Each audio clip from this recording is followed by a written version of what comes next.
Good evening, everyone. Welcome to the April 14th, 2025. I now call this meeting to order for the Union County Board of Commissioners. We will begin the meeting with an invocation, and tonight I get to do the honors if you'd like to join me. Dear Heavenly Father, thank you so much for this beautiful spring weather. Thank you for all the rain that you've sent and today's sunshine. Thank you for your many, many blessings over Union County, our state, and our country. We praise you and thank you for every gift you send to us. I ask that you be with us over tonight's meeting and help us to have discernment and wisdom and proceed with everything that you would have us to do for this county. And it's in your name we pray. Amen. Amen. If everyone would please stand. I pledge allegiance to the flag of the United States of America and to the republic for which it stands, one nation, under God, indivisible, with liberty and justice for all.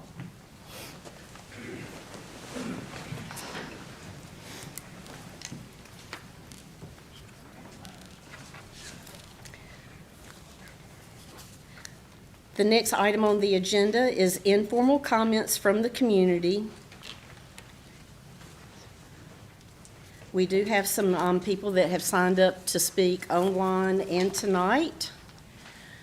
I will recognize the speakers who have signed up. Each speaker must address the board from the lectern and begin their remarks by giving their name, stating whether they are a resident of Union County, indicating the municipality within which they reside, if any.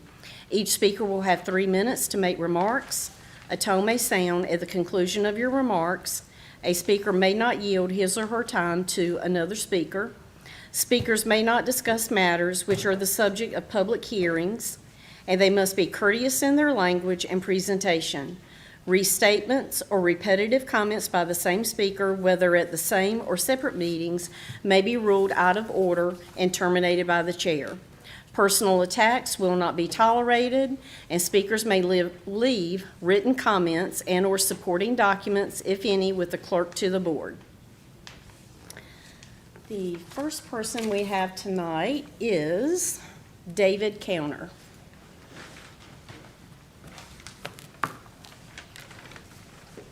Good evening. David Counter, Indian Trail, Union County.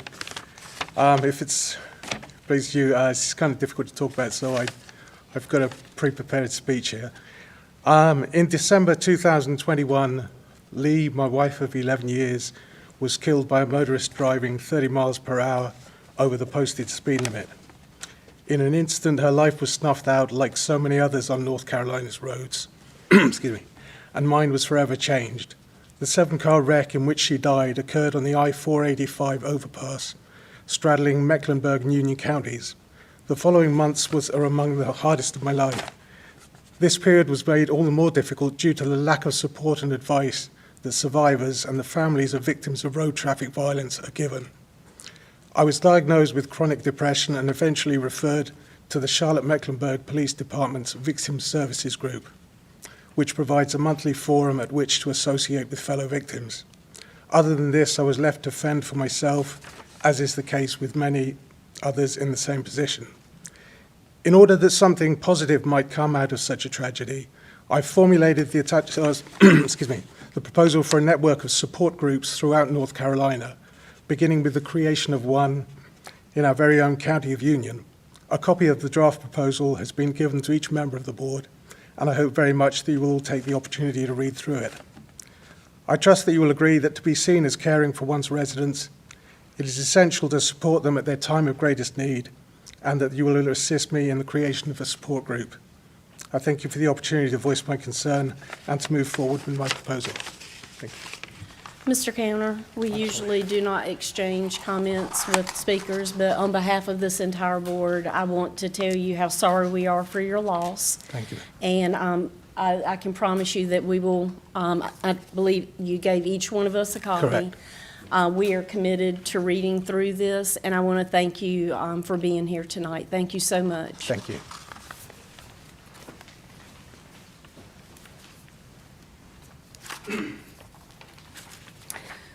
We have two more speakers. The first one is Carolyn Burrows.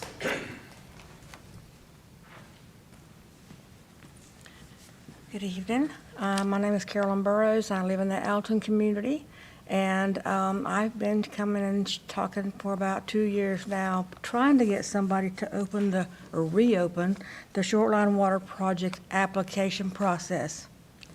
So that's what I'm just asking again. If you reopen the application process, please. Thank you. Our next speaker is Loretta. I apologize, I can't read the That's last okay. name. I knew it starts with an M. Just call me the litter queen. You remember Litter me. Queen. Yes, so good to see you tonight. Loretta Melanson, 2923 Meadow Creek Lane here in Monroe. My home is up for sale. We have been in the process of moving to a senior community in Mecklenburg, 3800 Shamrock Drive. Aldersgate is the name of it. This is a big, important evening for me. It's the culmination of what I started back in 2017 when I founded Litter Busters. I've worked tirelessly all of these years in one way or another, and I have to thank certain people tonight. Many of them aren't here any longer, but the most important one is Bjorn Hansen. He's been with us from the beginning with the Environmental Committee, 2050 Visioning, and then Caleb Sinclair, who came on board rather late, but that man has already made such a big difference just with solid waste in general, and he's been right there encouraging everything that we have done as a litter committee. So thank you to both of them in particular. Thank you.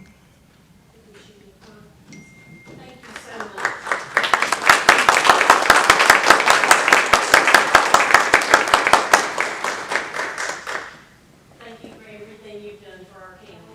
We hate to lose you.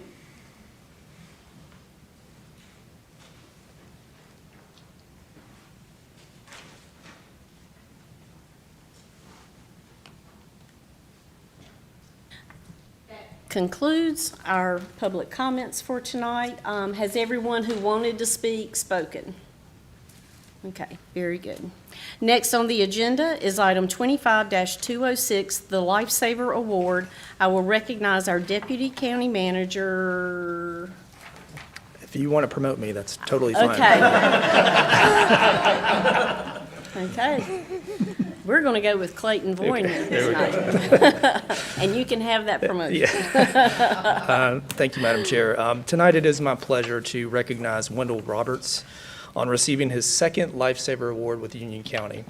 Wendell works in our Facilities and Fleet Management Department, and about a month ago, he was having lunch with his coworkers, and another individual in the restaurant began choking and was unable to breathe and was signaling for help. Wendell used his training. He's a certified EMT and a volunteer firefighter, and he used his training to jump into action, perform the Heimlich maneuver, and enable that individual to breathe again. So Wendell always seems to be at the right place at the right time, and we appreciate his selfless act to save someone's life. So he is truly deserving of his second Lifesaver Award. So Wendell, come forward.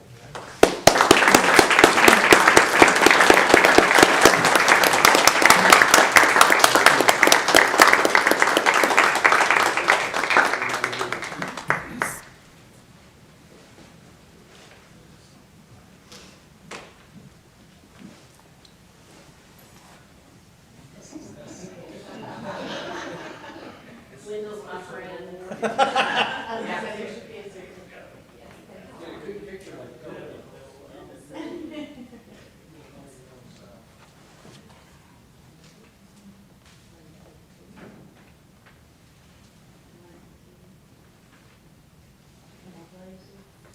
Ms. Merrill, I will accept this if you will allow me to thank all of the first responders, law enforcement, fire, EMS, telecommunicators, which this is their week, because that's what we do. And so we're happy to help, and thank you all again for recognizing a little employee. This is one of my absolute favorite people.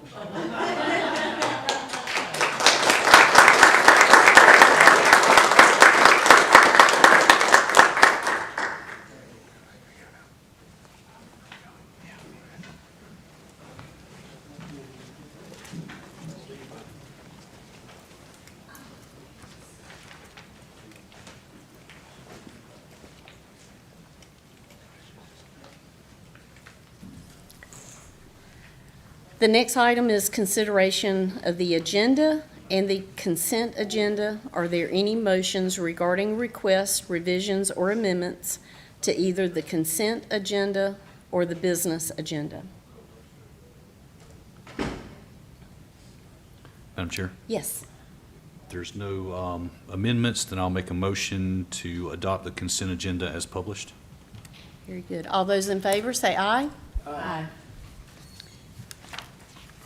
We are now at the business portion of our agenda. The first item on the business agenda is 25-223, the Union County 2050 Litter Committee recommendations. I want to recognize Bjorn Hansen, Senior Planner, concerning this item. Evening, Madam Chair, members of the board, Manager Matthews. This is a update from work that was assigned to us last summer, or last spring, actually. The issue of litter was identified in the 2050 Comprehensive Plan, as Loretta noted. The implementation committee was appointed by this board in late 2021. They met for 6 months, came up with 8 strategies that were then recommended by the planning board. These recommendations were then presented to you last spring with the other implementation strategies, and you asked for some additional evaluation of these strategies, including cost and resource implications. And so this committee met. They were given 12 months. They completed their work in 8. And so they met and completed their report earlier this month. And so you have a screen capture of the cover page of the report here. And so they are ready to present the results. The committee chair, Scott Abramson, is here to actually present those results. So I'm going to recognize him. And we have half of our committee here, including Loretta. And so Scott is going to go through the committee recommendations. Thank you, Bjorn. Appreciate that. And of course, the litter queen, I'm glad to see her here. Madam Chair and board, thank you for allowing me to talk to you this evening. My name is Scott Abramson. I live in Union County, 503 Palmerston Lane in Waxhaw. So it was my honor to be the chair of the Litter Task Force, and we looked at the recommendations, the 2050 Comprehensive Plan, and there were 8 recommendations in 2022, and like Bjorn said, it was our task to look at those 8 and determine were they appropriate ones to go forward with. So we know that the board asked for another review, the 12-month review, and there was 4 of us on the board, and we looked at each one of them in detail. And I can't say enough about Bjorn and Caleb, who actually brought people in to educate us. I never realized how talented people in Union County are, so my hat's off to both of them. Very, very, very helpful individuals. Next slide, please. Or do I click it myself? Yeah, you just present. Okay, perfect. So in this table right here was the 2022 recommendations that we reviewed, and we actually prioritized them as a committee. And you can see them. I'll just kind of briefly go over them. It was Apply for Keep America Beautiful. We kind of abbreviated KAB. Then establish a formal litter task force committee, and we'll talk a little bit more about that. Fund a new position within the county to coordinate litter reduction initiatives, enhance multidisciplinary action, dumping enforcement efforts, shift hours of convenience center sites, expand hazardous materials disposal programs to make it available year-round at a fixed cost fee for use of county facilities, advocate for statewide bottle deposit bill as part of the county's legislative agenda. I know you all can read, but I figured I'd just go over that real quick, so I apologize. Not trying to insult anybody. So, as a committee, we have actually 9. You just saw 8, this table has 9. And I always like to do with the end in mind. If you can see on the right side there, the ones that are in green are the ones we want to implement, and the 3 on the bottom are the ones that we don't want to implement. So I'll just kind of go over, I just read those to you, and the 3 on the bottom, shift hours of convenience center, we're saying let's not do that. Expand hazardous material disposal programs to make it available year-round. We don't think we need to do anything with that. And add a fixed cost fee for use of the county solid waste facilities. We're saying do not implement that. So those are what we as a committee came up with after being educated on all the programs and all the resources that were available in Union County. Okay, so what we did is to make the best use of our time, we combine things together in a slide deck. So you can see, Keep America Beautiful, establish a formal litter committee, and fund new positions. So the observation, Keep America Beautiful, again, KAB is what we abbreviated to, is an effective affiliation in other communities. We had Aiken in South Carolina come in and explain it, and they showed some real value when they did the presentation. I personally was very impressed on how KAB was implemented and how it was recognized. They gave specific examples of how people recognize and they associate with Keep America Beautiful. So we feel very strongly that should be something that Union County adopts. The KAB affiliation requires a board overseeing its work. Okay, that's where we would still have a formal litter committee, and it would help guide that. Does that make sense, I hope? Any program requires a staff that you need someone to coordinate with. So when we talked, or they came in and talked to us from South Carolina, they had a coordinator, and she was really sharp. And she did all the planning, and then she gave the education to folks, and it really was a successful program. So I think that can be duplicated in Union County, and so does the rest of the committee. So then the recommendation for 2 additional staff, we know whenever you add staff, there's funds that are required, but if we want to get our hands around litter around Union County and the different programs that we're suggesting, we are suggesting that 2 more resources be added.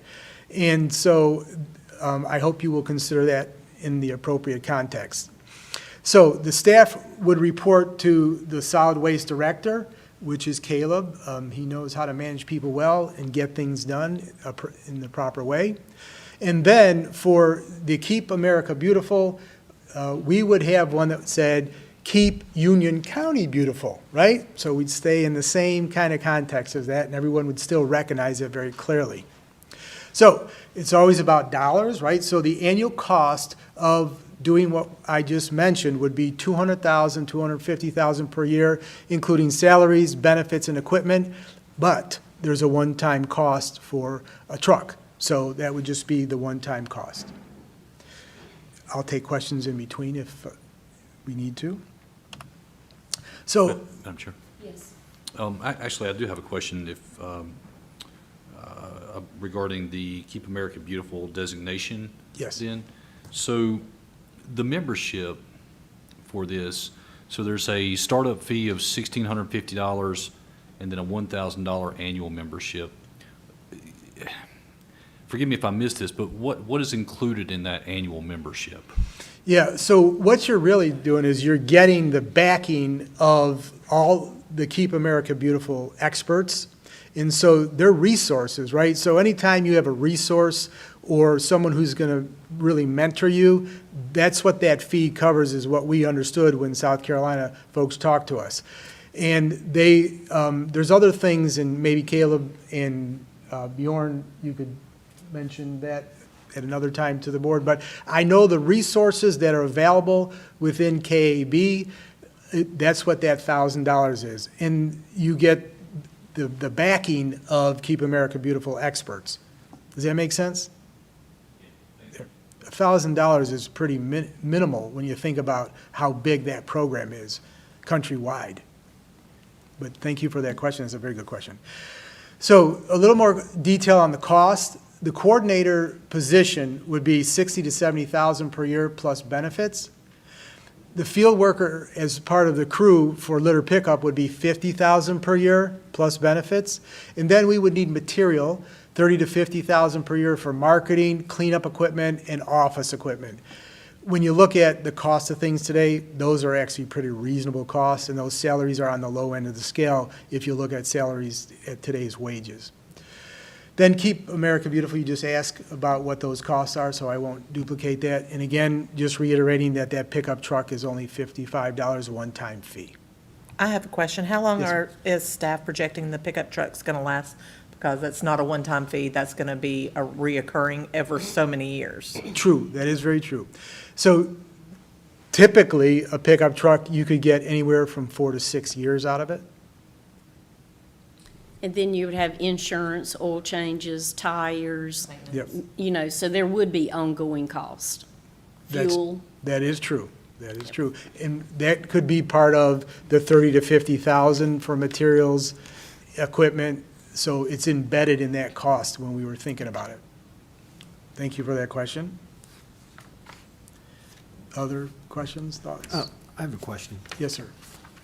I don't see as much as I used to, but there used to be a program, I think it was NCDOT, where an organization would be responsible for keeping a street clean or an area clean, and that would enable them, or they would have the right, I guess, to pay for a green sign that would acknowledge the group.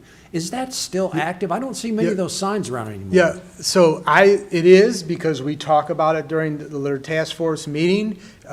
Caleb gives us information and says, hey, there was just a group out there, you know, like Adopt a Highway. Right, And then Adopt you a see Highway. bags Adopt a Road, out yeah. there. Yeah, because I live in Wesley Oaks, and there was trash all on the side of the road, and we had a crew come in there. You can get the equipment to pick it up, you know, the little claws and the pokers and all that, so that still exists today. I didn't see that as one of your action plans, but I would suggest that the group reach out to various organizations to encourage other groups to enroll in that program and be active. Yeah, thank you for that. And just to elaborate a little bit on that, I'm the commander of the District 17 of the American Legion, and so there's 16 posts within the American Legion. That's exactly what I did. In the Marine Corps, we call it a police call. And so I said, around your posts, let's do police calls and let's pick this up because there's so much litter out there, it's unsightly. And so I did try to do my part with that, and we're trying to expand that. And that's what the coordinator's position would also do to help coordinate those types of things. So basically, coordinator and recruiter. Yes, sir. Yes, sir. Okay, we'll go to the next one. And again, we combined on this slide too. So the multidisciplinary anti-dumping efforts, grant for dumping cleanup, and the statewide bottle bill. I'll just highlight that the grant was the additional item. So there were 8 in the original 2022, and then in our committee, we added the suggestion of the grant. So I'll just review that here. So need to motivate people not to litter, right? We all need to motivate people not to do that, which that involves enforcement. There has to be something to incentivize people so they don't throw something out. We kind of joked about how there was an Indian way back. Some people that are young here might not know that. He stood there with a tear in his eye about people littering. And when this first came about and I volunteered to do that, that's what it reminded me of. And so I said, I'm in. And that's why I'm up here speaking to you. So then the new litter coordinator position would monitor status of enforcement and grant execution. This again is keying on what the coordinator would do and how valuable that position could be in Union County. And then coordinate and follow up with the Sheriff's Department, environmental health, code enforcement, and planning and report issues and reported issues. So again, Bjorn and Caleb brought in the sheriff's department, and we asked them about that as a committee. Do you write tickets for that? You know, is anyone ever fined for that? Are there laws on the books that you can do that? And so they said yes and no, that the laws are there, but I couldn't remember the last time someone was fined for that. So we think that that really needs to be stepped up, and the coordinator could focus on that. And I think, you know, all of us that live in Union County, and we drive around and see the litter, and there's a place where people dump, and we saw couches and these black garbage bags and refrigerators and just all kinds of stuff, and that's just nonsense, right? We shouldn't have that in Union County. So, and then the cost of the grant, we suggest, because where the dumping takes place are on private property. And so if you talk to the owners of the land, they're going to be upset. So we said, look, let's try to institute a grant program where we could assist them to get that cleaned up, and that would resolve most of the issue with the landowner. And so that's why we really were pushing to get that grant in the program and add that as the 9th item. Hopefully that makes sense to you. And that was short and sweet and to the point, and I hope you'll consider that. And if you have any other questions, I'm happy to answer that if I can. Madam Chair. Commissioner Helms. Thank you, Madam Chair. If you can go back to that last slide there real quick. That third bullet point where you're mentioning the information there about the sheriff's office. Yes. So, you know, recently, my family actually had something like this pop up where I have some family members that had some property where dumping had occurred, and they actually reached out to our sheriff's office, and I want to give those deputies a pat on the back here, because as I understand it, they've got at least one deputy that does the majority of investigations with these dumping practices. And I know that they are busy whenever these things are reported. They're putting up cameras, they're, you know, going through to see if there's any kind of evidence there about where they can trace this stuff back to. But it is an issue, and I'm glad she brought that up. But I will say that it's at least been my experience, their sheriff's office does a great job.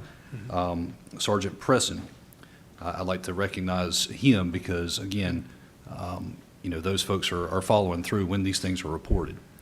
I think it's something to consider about the $5,000 pilot program, simply because, you know, a lot of times this stuff is being dumped in on private property, and there is a cost that's incurred, you know, to those residents where they've done nothing wrong. Correct. And so as I understand it, this would provide at least, you know, some relief there, if that's what you're proposing. Yes, sir. Okay. Yep. Thank you. Yep. Thank you for that question, and that is right on point what we were proposing. Any other questions or comments? Commissioner Moore. Yes, sir. And I may have just missed this altogether, but maybe 2 slides back under cost details. Yes, right there is cost detail. Yep.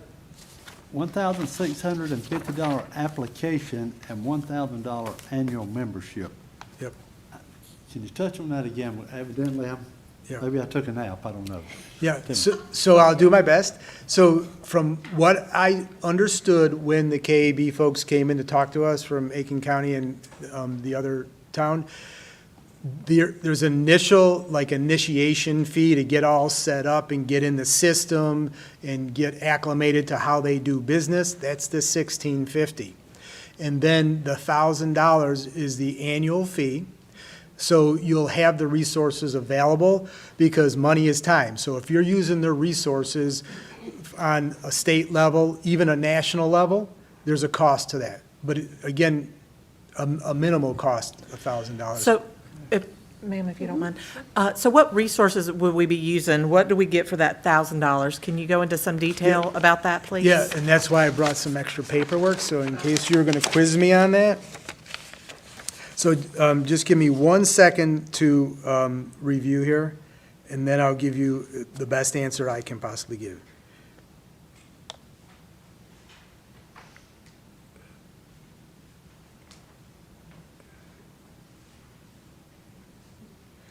Yeah, so What they were saying is that there's the different programs that they have for recycling, and then, you know, the litter pickup, and how you organize those programs. So if you have to establish a program, it's going to take some time.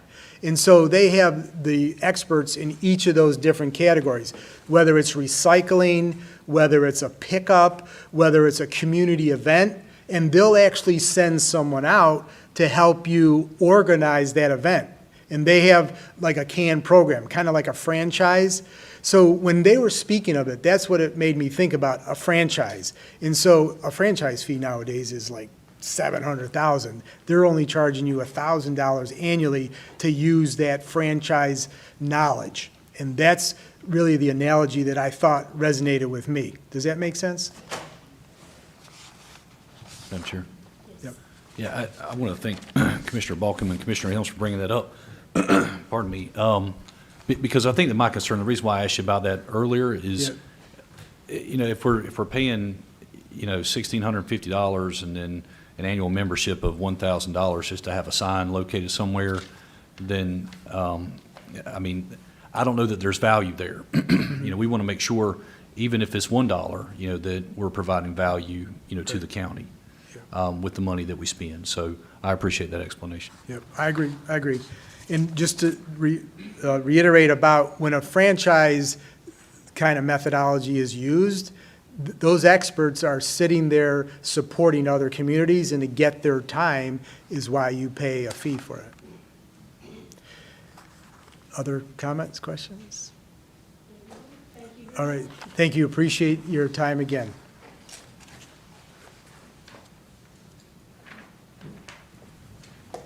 Our next agenda item is 25-2220, fiscal year 2025, third quarter revenue and expense projections. I want to recognize Jason May, Budget and Grants Management Director, concerning this item. Nope. Let's see where mine's at.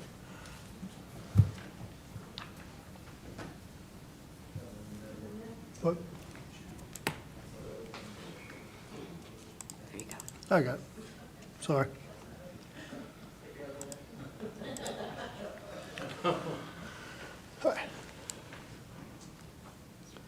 Just wanted to start off, good evening, my name is Jason May. Thank you, Chair Merrill, Vice Chair Helms, members of the Board of Commissioners.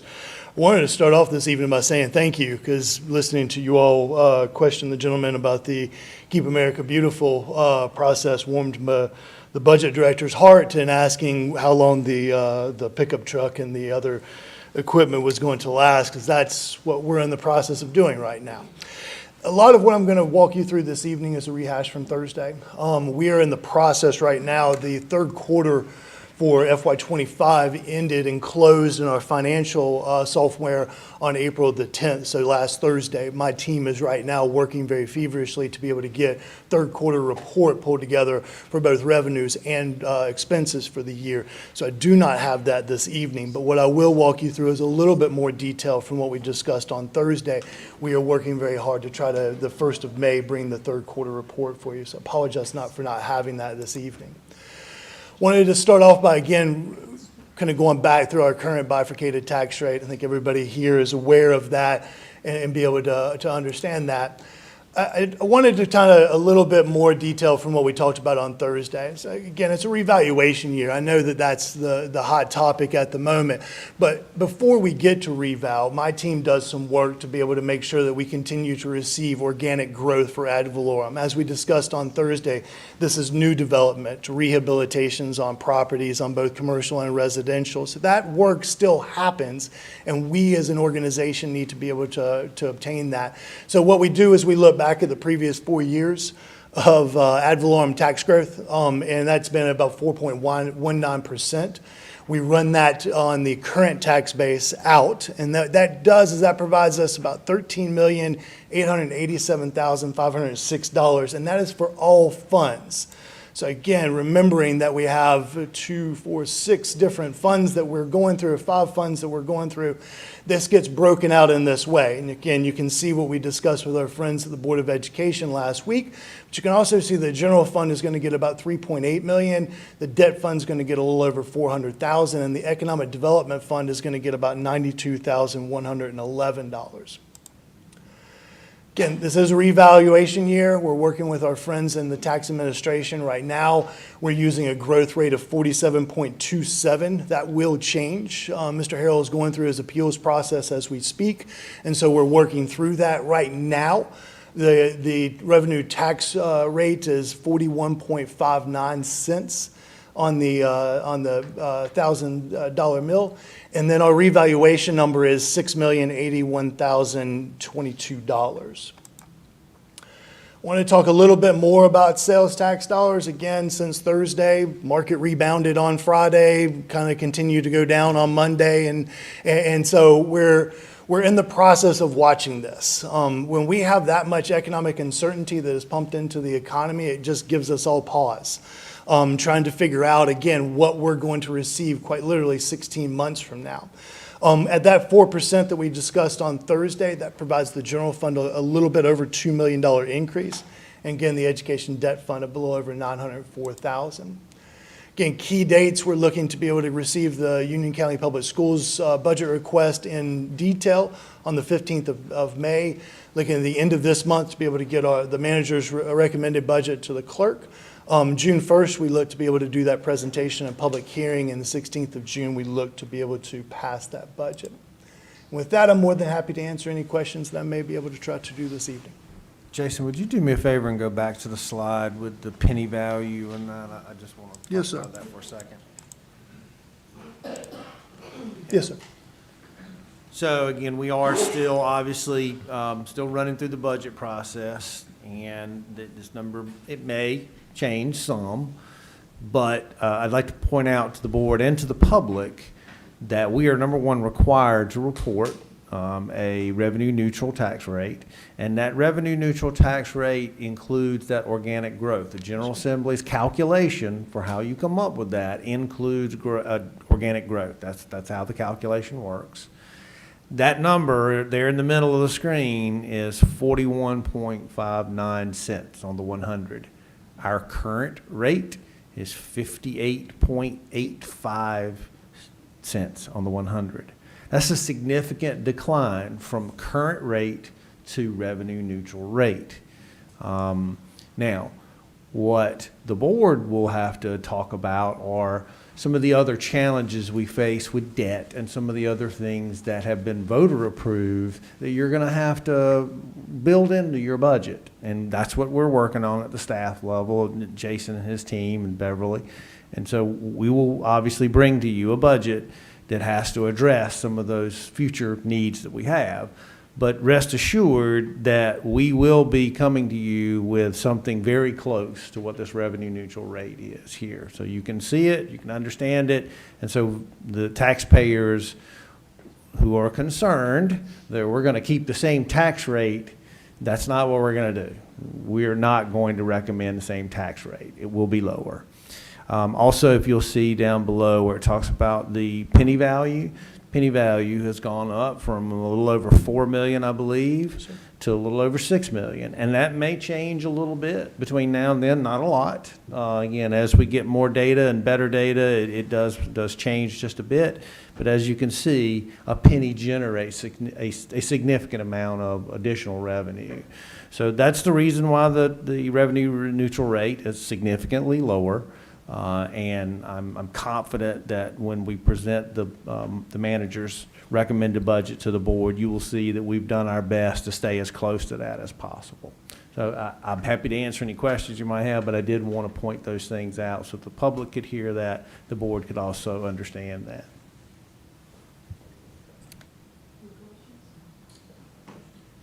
Yes. I'll just say that I appreciate that explanation because I know that that the community has voiced a lot of concerns, especially in the face of reassessment.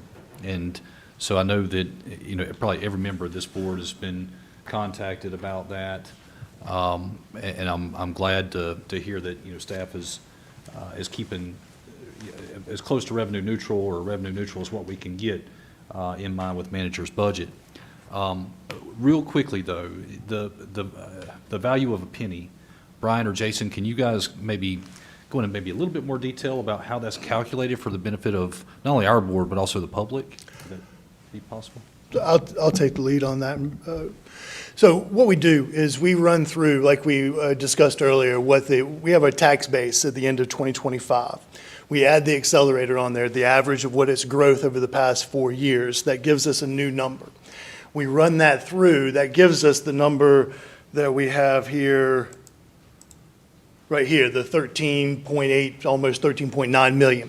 So we then go and reverse out of that. This is why I had to do really well in algebra when I was younger, because you have to take now what that number is, you take the 13.9 million, you add that to the entirety of what ad valorem taxes were last year, and then we reverse back what would be the tax rate with the new tax, what would be the tax rate with the new tax base that has been revalued at an increase of nearly 50%. Then we get what that revenue neutral tax rate, and then we have to times it by what our collection rate is, and we're very good. We have a collection rate of 99.5%. So that's how we get it. It's a lot of algebra, and it's a lot of us making sure that we're doing this correctly. But that's where you can see that you've got a growth of nearly 50%. You've got the penny has gone from about 4 million to about 6 million, and you've got a tax rate that went from nearly 60 cents to nearly 40 cents, speaking in larger, rounder terms. Thank you. I appreciate that. Not a problem. Any other questions? Okay, thank you. Thank you.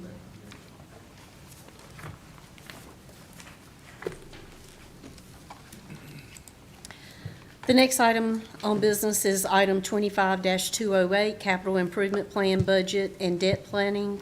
I want to recognize Beverly Lyles, our Finance Director, concerning this item. Thank you. Good evening, Chair, Vice Chair, Commissioners, and Management Team. Today, we have presentations for you on the county's General Capital Improvement Program, Budget, and Debt Planning. This does not include anything for solid waste or water and sewer, as you've already been presented solid waste last week, and you have been presented water and sewer capital projects during the process of changing those rates in the prior year. So tonight you've been provided with a notebook that has a lot of detailed information in it regarding the capital funding requests from our departments as well as our outside agencies. There's debt models in there as well for all the debt funds for fiscal year 26 and the impact of the tax rate needed for each of those. There's a lot of information we're going to share with you. As we go through the presentations tonight, we really are looking for your feedback. There's not any action requested.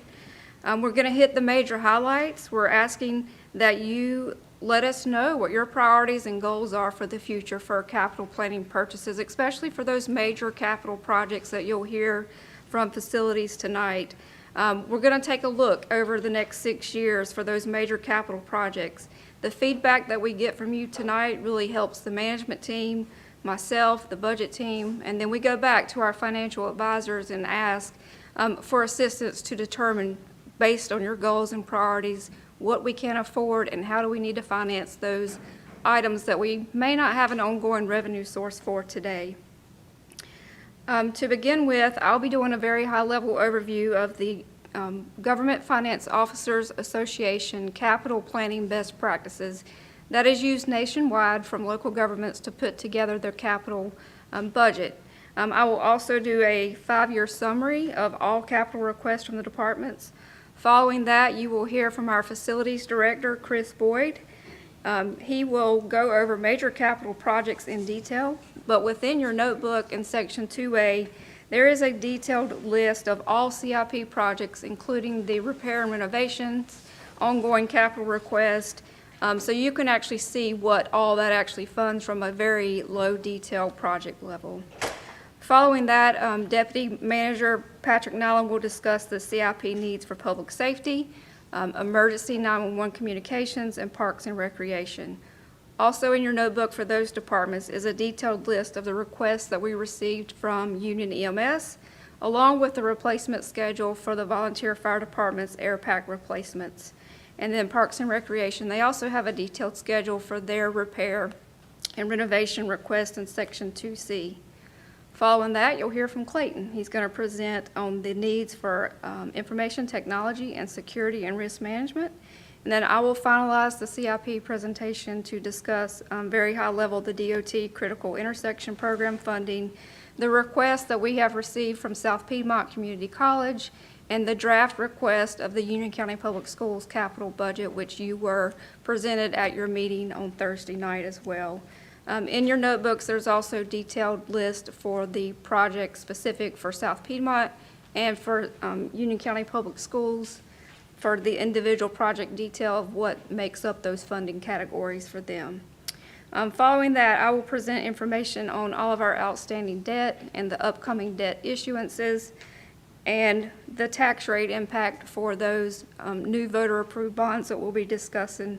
We'll focus mainly on the education debt fund today because that's the fund that actually is going to have a new tax rate impact going into FY26. And all of those debt models are actually found in Section 3 of your notebook, printed out on 11 by 17 paper, so you can see those more clearly. I actually don't have the debt models in the presentation, but a high-level overview of the tax rate impacts. Let's see here, what else before we get started? One important factor is everything that we're looking at tonight is looking forward. We're not looking back. So any of the current projects that are already funded, we will not be discussing those tonight, but you do have Section 4 in your notebook, which is a quarterly capital project report that for each major capital project, there's an individual detail sheet that shows you what phase we are in with those projects, what's been spent to date, what is remaining balances through the end of March. That is also included in that report, includes water, sewer, and solid waste, and Union County Public Schools. So if you don't have any questions, we'll go ahead and get started, and I'll quit hitting this keyboard. Sorry.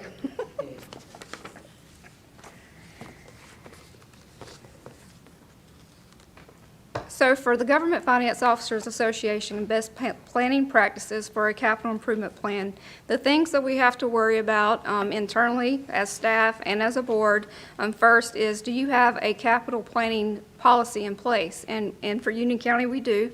There is an adopted CIP policy that was adopted by the board that states that we will present annually to you a 6-year CIP plan. Also, they recommend that you have master planning and comprehensive plans in place. As you are aware, we just completed the 2050 comprehensive plan. We use that as a tool to guide us through our CIP process. And for master planning, you're very aware of how this works for water and sewer with the master plan that they update regularly. But also our facilities team also uses master planning tools to help them put together those major capital project needs. If you recall, we had a space study need done not too long ago, just a couple of years ago. And Parks and Recreation has also done their own master planning for their parks to determine what needs could be there in the future for Parks and Recreation as well. There's also a multi-year capital planning recommendation, which we are doing tonight. We are showing you our 6-year CIP plan. And there's also recommendations for capital asset management. And what this really means is that you have a procedure in place or tools in place to really review your current assets and how you manage those. And our facilities team really does a great job doing that. They provide asset management for the county through actually scoring our current assets with a scoring matrix, and that helps them determine the needs for repairs that you will see in your renovation and repair budget, those individual projects that are in your detail sheets. And then communicating. They really recommend that you communicate out to your citizens and be very transparent on your major capital projects, what you're actually spending taxpayers' dollars on, or if it's a water and sewer project, what those rates are really going towards. We did a really good job with this when we did the Yadkin project, and we had a separate website just for citizens to go see everything that was going on with those projects and where they were at in what phase and when they were estimated to be completed. So very high level here, 5-year county capital summary. What this shows you is the requests by program for each of the departments that have submitted requests. And on the bottom portion of this really shows our revenue sources that are available. You can see we have it balanced at the bottom for FY '26. And then looking out into the future, you can see there are some shortages there. So this is really where we're looking for your feedback, for your priorities, to say we really haven't identified future revenue sources for those shortages. And we want to make sure that you have a goal and a priority in place for what we would be asking for additional funding for through either financing or a tax rate increase. For FY '26, total capital request was $6.8 million. Of that $6.8 million, I wanted to point out that we have a contract in place with Union EMS that states they should not carry over $500,000 of unassigned fund balance within their finances. And so they have excess right now. And so we are recommending that they spend that down, and they spend $1.5 million of their unassigned fund balance to reach their total capital request needed for FY '26. In addition to that, there is PAYGO capital funding built into the Education Budgetary Fund for South Piedmont request at $375,000. The Transportation Federal Transit Grant, if that is fully awarded, there is a project built into the CIP for a total of $4.4 million. That's for transportation renovation needs at the Union County Progress Building. If they are not awarded those funds from the federal government over time, you should expect to see those renovations needs maybe go away or not be funded, or be funded with county dollars instead. This year, we are recommending to fund all of the capital requests with unassigned fund balance. If you recall, during the audit presentation, we showed a schedule of unassigned fund balance that was available in the general fund. You have an adopted board policy that states you'll spend unassigned fund balance on one-time items such as capital or to pay down debt service. So the recommendation this year is to use that fund balance for these one-time capital needs. If you don't have any questions, we will move forward and let Mr. Boyd come.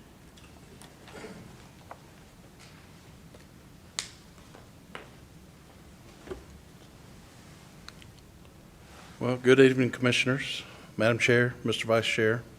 As Beverly said, I'm going to talk about the facilities capital improvement plan. I've got a few things to talk about. I'm going to try to keep it an hour or less. Just kidding. First, about our funding groups real quick. You know about most funding groups. Then give you an overview of our proposed CIP. And then talk a little bit about some of the major capital projects in a little more detail. So our funding groups, we have four that make up our CIP. First is major capital. Those are projects that are over $500,000. Critical infrastructure, those can be any cost, but they are at critical facilities that address critical systems and or critical functions.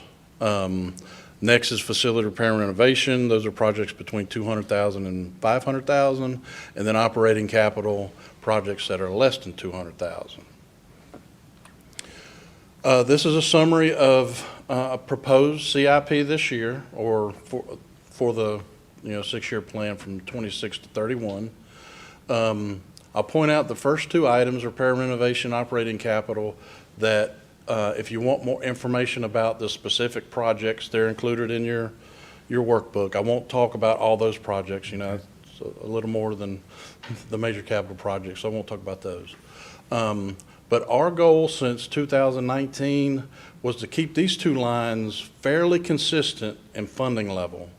And if you follow those two lines all the way across, you'll see, I'm going to call it a moderate increase over every 2 years.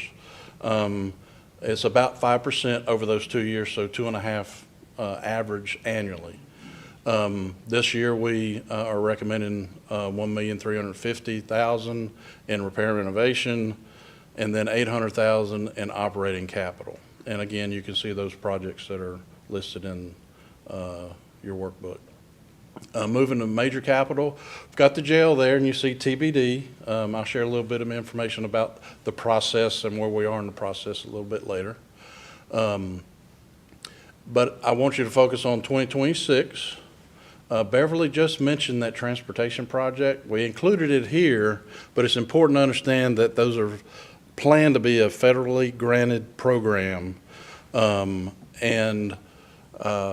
won't be general county dollars at this point. Now, Beverly's point that if it's not approved or something, we'll have to make some decisions about whether the project does move forward or the county wants to fund the project. But I don't have a project-specific sheet or detail sheet for that project in tonight. So I'll just share a little bit about that project. So it is intended to build a few offices for, well, not a few, but offices to support the Transportation Services Department in the Progress Building. In Warehouse B, which is the original warehouse. It'll also include spaces for driver touchdown, spaces when they come in, they can sit down, work on a computer, do their time sheets, do all those things. It'll also include a big training room, dispatch center, and typical kind of spaces like restrooms and other spaces that are included there. Total budget for that right now is $4.4 million. The 275 really gets us started in design, but we wanted to include it because they want us to get started on it fairly quickly, start the next fiscal year. So we wanted you to see it, get it out in front of you. I think actually there's been some approvals, some grant requests that Teresa Torres has brought to the board before. So anyway, moving on. So if you see major capital, yeah, go ahead. Chair. Let me stop you right here, and I'm sorry if I missed this earlier, but this grant, do we have an idea about when we're going to know if we're getting approved on that, as far as like a timeline? So they apply for that grant annually, and we have received notification for the first award for the first year that they actually applied for it. So the federal fiscal year is a 2-year lag from ours, and we just got notification. I believe at your last meeting, there was actually a budget amendment done for that first phase to add some additional funds to the CIP budget. But as far as all of it in whole, we will not know until next fiscal year. So. Okay, thank you. Okay, so in fiscal year 26, you can see that that's the only funds that we're recommending in fiscal year 26 for major capital. Moving down to critical infrastructure, you'll see we've got 2 projects. One is a project of judicial to do provisions for a temporary generator connection, much like we did at the government center when we replaced a generator here. So if we've got a failure generator, we can roll in a temporary generator to keep the building operational. And then the next one is fueling stations, 3 locations. One of them the board recently approved over at the new sheriff's office. And there's a plan to do one at Progress Building, and there's one at the UC Water Ops Center to complete out our, I'm going to say, infrastructure for fueling. We've got $225,000 budgeted for each of those, much less than what the sheriff's office costs, just because it's a different scenario. I'm going to say not as secure area. You know, we did some walls and some other things over at the sheriff's office that won't be required on these other 2. So if you look at 26, for facilities capital needs, it's $2.745 million total. If you look over to the bottom right, you'll see overall, over the 6-year span, it's $27,960. Now, this doesn't include the jail, so whatever decision and direction the board has with the jail, that'll impact, you know, what we do and what this CIP looks like moving forward.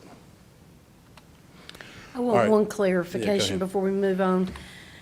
Did you, going back to the fueling stations, is it 225,000 for all 3 or No, each? each. So they're spread out over 2 years. There's 2 remaining. We've already funded the first one, and there are 2 remaining, and they're spread over 2 years. Okay, thank you. Yes, ma'am. Okay, so the jail, again, we got it TBD. We all know we're working through that. But I did want to share, if you look at the sheet, the capital project sheet in your notebook, you'll see that we're carrying the 500, 600 bed in 2027. You know, it's going to be adjusted whatever direction you all make on the jail. But if you see that, I don't want you to, you know, think we've made decisions on it. It's just we wanted to put it somewhere, and we put it in 2027. So the next phase of the jail study, we're coming up on hopefully completing that very soon. So we'll have new refined estimates for the 500, 600, and the 400, 600 options that the board gave us direction. And we'll also bring operational cost models for both of those size and options as well. We're targeting the first week of May to have that ready. And so, you know, we'll work to figure out what date that means, you know, to get it in front of the board. The next is a jail, at the jail, another jail project, the roof replacement. I'll note, the note at the bottom is if a new jail is approved, then we can remove this project and we'll just Band-Aid that roof until we get the new jail completed. So that can be removed. But the roof there is in horrible condition. You can see it's about 24,000 square foot of roofing that we'll be replacing. And there's a project budget if you're interested in how the budget's broke down on that project. Next is Cane Creek Park, an outdoor rec center and storage facility. That's programmed in fiscal year 27. Total budget of $865,000. So the scope for this project is to build about 2,000 square foot facility. We think it's going to be pre-engineered, a pre-engineered facility. It's going to have dedicated storage space for park supplies, materials, equipment, have a little bit of office space, and then a meeting space for on-site events and, you know, programs available to the public. Over the years, their staff has increased in the outdoor recreation department from actually a one-man shop to a 8-man, you know, shop now. Some of them are seasonal employees, but still pretty significant increase. And the demand for services and different types of services has changed their need for storage space and operational space there. And you can see the budget breakdown on that one as well. Could I ask you a Yes, question sir. about the outdoor? You don't envision as part of the space any stalls for horses or animals No, sir. participating in the event, so it's not going to be any kind of a barn? No. Okay. No, it's, I'm going to say mostly, Storage. you know, lake kind of activities and things, but there are other, you know, I've got some some information in there. They got arts and crafts supplies, small hand tools, ATVs, kayaks, paddle boards, archery equipment, outdoor movie equipment. So that type of storage, but not livestock or horses or anything like that. All right, next project is a progress building, building and site improvements. We've got that programmed in 2027. That's a $2.9 million budget for that project. The scope of work in this project mainly is about exterior improvements to roads, parking. There's a plan to put a single bay vehicle wash station. So consider what we have in the progress building. We have the transportation department that has to wash, regularly wash their vehicles. We have the sheriff's office that stores most of their specialty equipment, and you have emergency services that also does the same thing. So there's been talk about a vehicle wash station, you know, kind of ever since I got here. So it will include a single bay wash station. You'll see I've said that it's going to also include a vehicle fueling station. Depending on whether this project gets, this capital plan gets approved, we'll roll that in, that CRI project into this project and do them at the same time. And this is how the budget's broke down. And I did have a note about the CRI project on the fueling station. Next is Agriculture Center, office and support expansion. We've got this program in 2028. That's a $7.5 million project. The scope of work is going to include 2 additions. The first is a 3,200 square foot office addition that'll be on the west face of the facility up front. And then the other addition is about 2,200 square foot at the south elevation, which is near the entrance to the banquet halls. That addition will be for event support and coordination of events and all those kind of things. This project was identified, and Beverly talked about master plans. This was in the 2022 master plan. It was identified the space needs there. And again, there's the project budget breakdown if you're interested. Any questions about that project? I was told once that when the Ag Center was originally designed, they intended a full commercial kitchen in the area. What kitchen capability does it have, and does any of this expansion include an expansion of the kitchen part of it? It doesn't include an expansion of the kitchen, but they do have a commercial kitchen, and it's I'm going to say mostly used for Keeping stuff warm? not commercial cooking or anything, but just learning about cooking and things like that. But there is a kitchen in that space. Any other questions? All right, next one is Progress Building Warehouse B roof replacement, program in 2030. That gets us to the life cycle of that roof from 1986, so it'll be 40, I think it's 45 years old, so $600,000. Actually, there's an original warehouse and additional warehouse, and the additional warehouse, I think, is in 2035 or something is how we got that one program. But it'll be to replace 34,000 square foot of roofing. We'll use the same type of roof, and that's the budget breakdown for that project. Could I go back to the Ag Center for just a Yep. minute? Am I correct in assuming there are no expansion or improvement plans for the event center? No, sir. Not in this 5-6 year CIP, at least. Chris, if we can go back to the Progress Building, so I want to make sure I heard you correctly. How old did you say that roof was? 1986. Wow. Okay. We have active leaks. Okay, now, are we going to be able to get that much time out of the new roof? I think so. I think we'll probably use better materials. Well, we will use better materials. Look, that warehouse was built on the, I'm going to say on the cheap in certain cases, and we got a great deal on it. So Patrick, kudos for getting that building. Got a great deal on it, but we're fine. You find things after periods of time, but I think we can get that long out of it. All right. Thanks, sir. Yep. All right, then the last project that's a major capital project in the CIP is Patton Avenue parking and stormwater improvements, and that's programmed for fiscal year 2031, a budget of $850,000.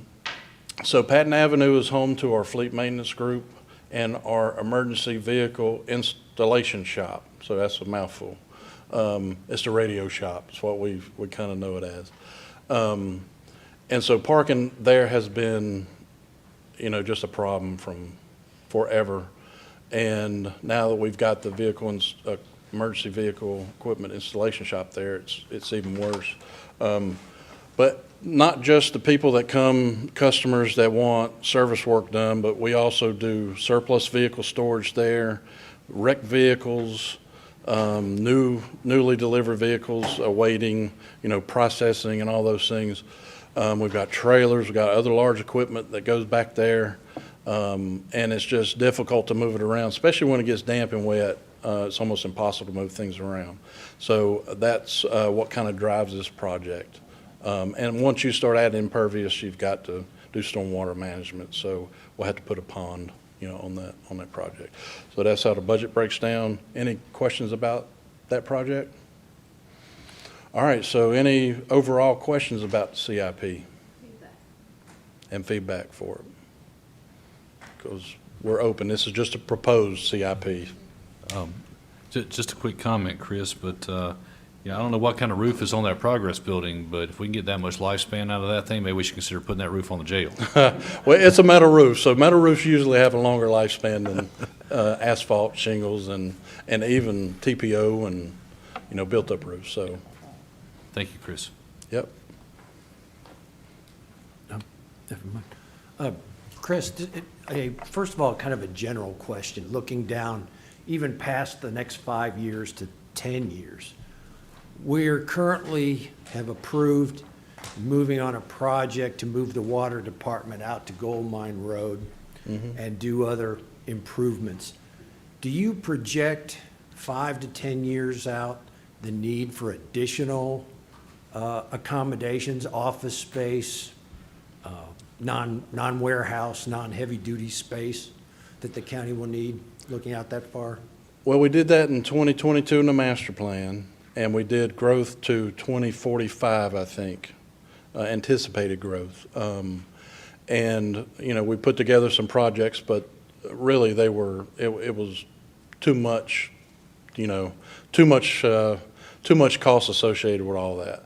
And I know that, we're working through some ideas on how we're going to manage some of the growth as we're moving forward. We don't have any concrete plans past that 5 years, but we'll work on it. And I think, I'm going to say 2027, we need to at least look at master planning again and take another look at, usually 5 years is a good amount of time for master planning. So 2027, I think that's when we hit that process again. Right, and so, that's a good question, Commissioner Sides.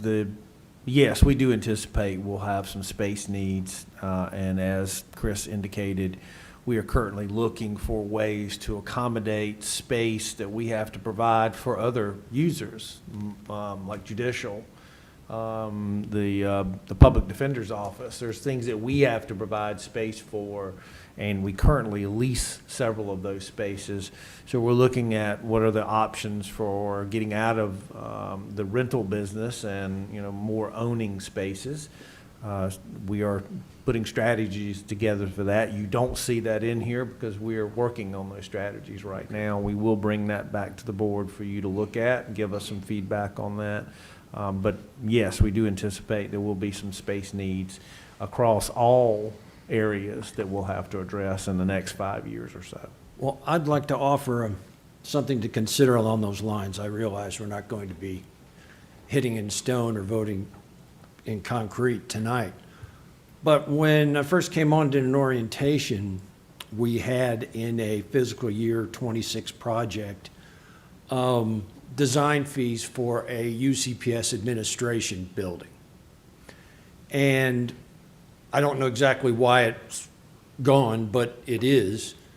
And from my understanding, someone can correct me if I'm wrong, that it had not been requested by UCPS, therefore it was considered moot and dropped. Well, I want to look at it from a different angle. I want to look at it from a space needs standpoint. I can remember when UCPS was actually in this building and were moved out to current locations because of space needs. So the UCPS administration may have not have requested a new building, but for our needs as a county, it makes sense to me to provide them a combined space that would free up not only their central office location, but also the old post office. So you're getting two birds with one stone. You're consolidating their offices and you're freeing up considerable space for county needs. So I would like to suggest that at least the design work go back into the capital budget for next year, because this is going to be longer than just planning, because we're going to have to look at site selection. So we may not actually even complete the planning process for a new facility in the next fiscal year, let alone start construction in '27. But I think if we are going to long-term know that we're going to need additional space, that makes sense. So I guess my question is, Union County Public Schools has a facilities department, just like we do, the county. You haven't recommended it. They haven't asked for it. With Commissioner Sod's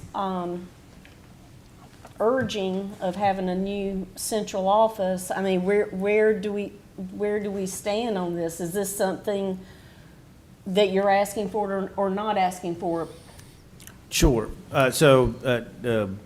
What Commissioner Sides is talking about is in the previous, some CIPs, we showed the possibility of a central administration building. And we did have conversations with the staff level at Union County Public Schools. And this was driven by the county, not driven by Union County Public Schools, because we have space needs that we're having to address with judicial, with the folks that do the public defender's office, our juvenile justice, so many of these different facilities that we provide space for. And so we looked at it and said, well, what is an option? And one of the options was that in order for us to gain back space we already owned, because we do own that central administration building, we do own the old post office, we could build another building and that space could be occupied by Union County Public Schools. It was really an exercise in how can we accommodate space. It is not a bad idea, but the board would have to understand that that strategy means we're building from scratch. We're building probably a 35,000 square foot or more facility. That's my understanding when we met with them, how much space they felt they needed. And that wouldn't be inexpensive to build that big of a space. So, that is an option. That's certainly not something that we think is terrible, but that would have to be funded by some way. Another option, again, we're always exploring opportunities, is that we purchase a building that we could occupy with the spaces that we need, or we purchase a building that the schools could occupy. So that's why I said we're looking at strategies. We removed the school admin building from the CIP because we did hear some concerns from board members that that was not something the school asked for. It wasn't a priority for them. It was really more about us having a priority for identifying our space issues. So I will say it's off the table, but understand it's expensive, or it's got to feel comfortable with that as an option. And there may be other ways to accomplish some of it, not all of it, at a lower cost. How would we go about in versus adding a dollar, trying to come up with a dollar amount to add capital? How would we go about the process in determining what is the best avenue to go about?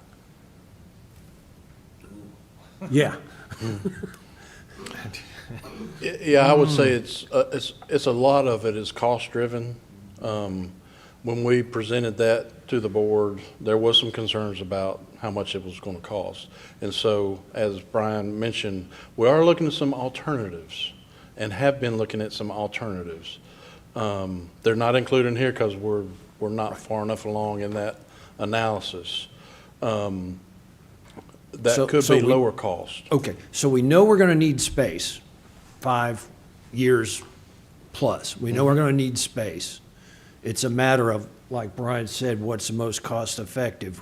We move part of here out, or we move them out and take their space. So, and 5 years isn't, I'm finding in capital projects, isn't a whole lot of time. If you're looking at site selection, how we're going to fund, design, and then actually build, even if we decided tomorrow, we would most likely be looking at 4 to 5 years before something's finished. Or if we find something to buy and upfit, then you're maybe a little less time, but still, there'll be some time. So I'm just, I'd like to know how we go about determining where we go, other than putting back, what's a better alternative than putting back in the capital plan, building a building specifically for UCPS administration like we did for human services, and taking back over their space and refitting that for our needs? Yeah, so I would answer that with our process. We need to finish the process to identify those alternate options versus building a new facility, and do an analysis on, what makes the most sense, both from a schedule and a cost standpoint. And, I'm going to say until we finish, our look at that, those alternate options, I don't think we could be able to analyze, what's the better option. So we'll have it's to much finish that like, process. you're dealing with the jail. I mean, honestly, like what size jail do you build? I mean, you can build as big as you want, but there's a cost that comes with that. And so, really ultimately what it comes down to is we'll show you all the options, but it's, what is the appetite that the board has for these capital costs? And, we'll show you, we'll be happy to say, well, this can accommodate growth over the next so many years. This option accommodates it in a less or more time. This is the cost. And then ultimately, you guys have to say what you feel comfortable with or don't feel comfortable with. Is it realistic to expect those options in time, if so inclined, to include in this fiscal year, or is that more of a project for next fiscal year? I'm just Probably trying to more get a next feel for a fiscal time. year. Fiscal year. More, okay. It's probably more next Make it a fiscal year. project fiscal for next. year. Okay, all right. Madam Chair. Commissioner Helms. Thank you, Madam Chair. Chris, I appreciate you bringing up the alternate options, because I think that we definitely have to keep our eyes open for other possibilities other than building a new building. I understand that, the county probably has some space needs. That's been something that we've discussed. And I certainly appreciate our county managers, willingness to recognize that it's more fiscally responsible for us to buy versus, lease or rent office space. And I'm in complete agreement with that. But, the figures that we're looking at right here with what Beverly showed us, about our needs for future years, the information that we have in front of us with our current debt service, I think that just emphasizes the fact that we've really got to get creative, when it comes to a solution for these needs. Because, as I'm looking at this, I see an awful lot of need as far as resources and revenue in future years. And correct me if I'm wrong, but if we take on additional debt service, then we're also taking on an additional tax increase. And I think that, that's something that we all need to recognize, is that, yes, we have needs. Yes, we have things that need to be done in this county, but we're going to have to be selective, and we're going to have to, prioritize what those needs are. Right now we've got a bond that's hanging out there that the voters have approved. So our voters have approved, a school bond, and it's on this board to come up with a strategy about how to fund that. So we've got that. We've got, for my 2 cents, I'd rather see us pay down debt than acquire more. But obviously that's for our board to deliberate. I would just say that I think we need to be careful. And again, I would urge my colleagues to recognize that we're going to have to be very selective in what projects we pursue from this point. Thank you. Agree. And I know that Union County Public Schools has their own 5-year CIP. They're always looking 5 years out, 5 years out, 5 years out. And they have a lot of aging schools that, they have brought to us over the past few years of school replacements because they've aged out or they're aging out, and it's more expensive to repair them, or some of the repair costs are getting pretty expensive. versus replacement. So, you know, it comes down to, do we want a new central office, or do we want to, you know, replace aging facilities? And I know their focus, my 8 years on the board and all 8 own facilities, we were looking at, you know, how do we maintain aging facilities, and when do we start going to the county on addressing, you know, replacement? And that's what we've seen on the past few bonds. I think the most recent one was design work for Parkwood. And I think after Parkwood, you know, they're looking at Piedmont. And, you know, all of these schools were built like in 1960. And, you know, things are getting more and more expensive, you know, when you have HVAC or kitchen equipment replacements, roof replacements. We talked about roof replacements tonight. So I think we have enough on our plate. And I would just appreciate staff continuing to look at alternatives because we need, you know, extra space. So thank you for taking the time to do that. Okay. Let's go forward. Is that it?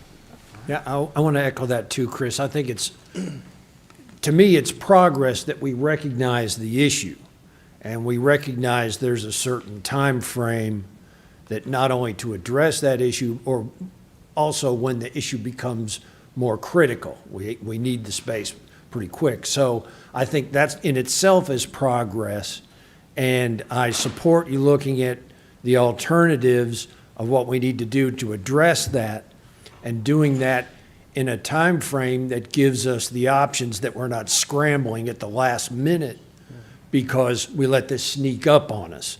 So I appreciate you taking that approach to it, and I would agree that adding anything to our CIP as far as any building right now would be premature until you've had a chance to look at all the options. Okay, thank you.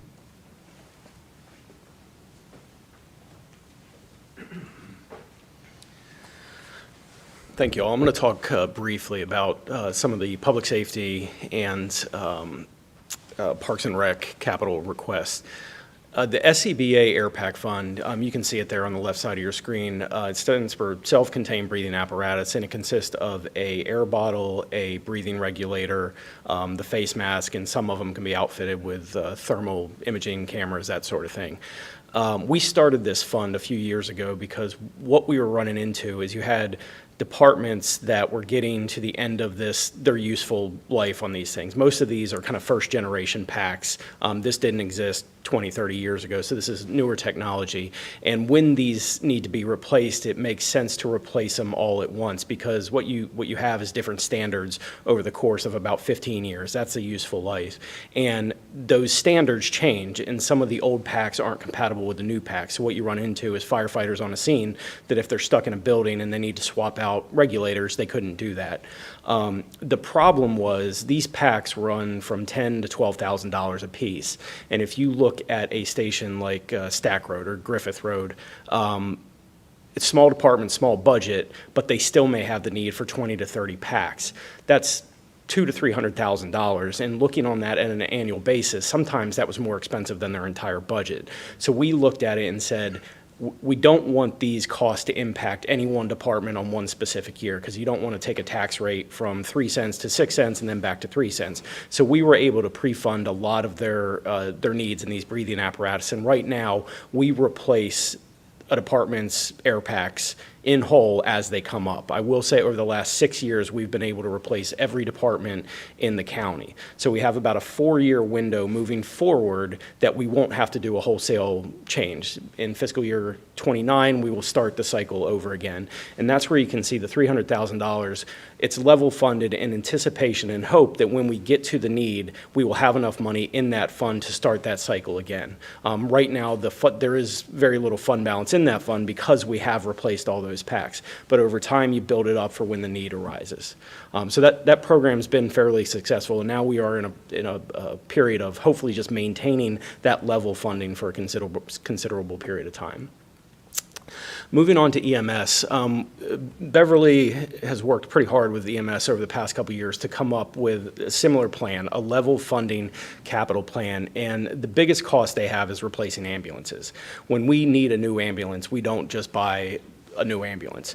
You can replace the chassis, which is the frame, the engine, the transmission, the cab. You can take the box off an old ambulance and put it on a new chassis and get 4 to 5 more years out of that. We get about 200,000 miles out of these chassis, and that's about 4 to 5 years of use. These are modern diesel Dodge 5500 chassis.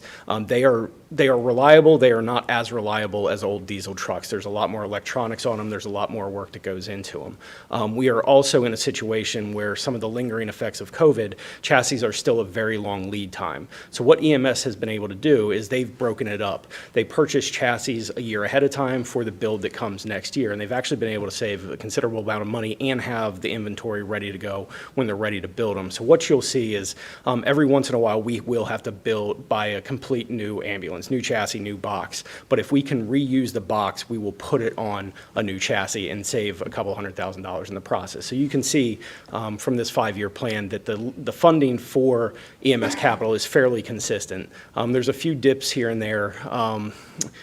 The support vehicles, that's your Durangos, your Expedition, supervisor vehicles, that sort of thing. And then technology, that $166,000, that is for the Zoll stretchers.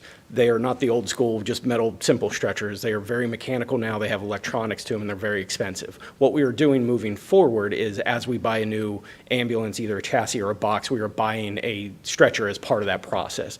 We did have to replace a lot of them at one time, and this is the last in a series of 5 payments to pay for those things. So if there are any questions about fire or EMS, I can answer them. If not, I'll move on. Yes, I have a question. Yes, sir. Did you say Dodge and reliable in the same sentence? I said, as reliable as a Dodge can be, a modern Dodge. 911 communication. The radio tower, Southwest Union, we are currently in the process of working with the state on an old highway patrol tower to be able to put some of our equipment on their tower. So there was a little bit of cost savings we saw by doing that. So we are moving money out of that project and into mostly the bidirectional antenna at the schools. The schools have been on a 400 megahertz legacy radio system. It's a very good system, but no one makes equipment for it anymore. So we've been buying parts off of eBay to try to maintain it. We are moving them to the 800 megahertz system, which all our first responders are on, the state Viper network's on. So there will be a lot more interoperability with this system and parts availability. There are a few schools that need an additional antenna just because of the different wavelengths from a 400 to an 800. 400 is a little bit smaller. It can get into tighter areas. Sometimes with the 800, it's just a little bit harder to get it into low-lying areas, that sort of thing. So this will help with that. And then radio replacement and maintenance. We maintain about 1,000 handheld radios for various departments. That's your volunteer fire departments, your sheriff's office, Parks and Rec, our utilities department. And every once in a while, they will break or they'll have expansions that we need to replace. So that's what that $150,000 is. Every year we have a few requests for expansion, and that's how we fund it out of that fund. Chris went over some of the major capital in Parks and Rec budget. This budget is maintained by Parks and Rec staff, and this is for your bathhouses, your cabin replacements, some parking lot repair, that sort of thing. Those bathhouses, we have 4 main bathhouses at Cane Creek. They haven't been touched in about 25 years, and you're talking about bathhouses at a campground that get a lot of use that are old tile, so they're in need of a lot of repair, and most of them will have to be completely gutted and put back. 20 to 25 years getting that kind of use out of a bathroom at a campground is a pretty good thing, but there's just needs that have been building. So again, Beverly, myself, we work with Jim to come up with trying to get level funded capital plan, because if we can get to a level funded platform, it's just easier to predict. It's easier for you all to understand. There's not those big jumps from year to year. So the detail on this is in your binders, so I can answer any questions now, or if you have any questions after you've been able to look through the detail, we can answer those as well. I had a chance to, meet with Mr. Chapin early on, and I understand part of the infrastructure needs are some piping, some systems in the ground that need replacement as well. That's part of the CIP? There's some stormwater issues that we're dealing with that are always part of that. There's always some, most of Cane Creek's on a septic system, so there's always underground water lines and, septic field repairs that we need to do. There's always stuff. Thank you. Yes, ma'am. I think that is on to Clayton.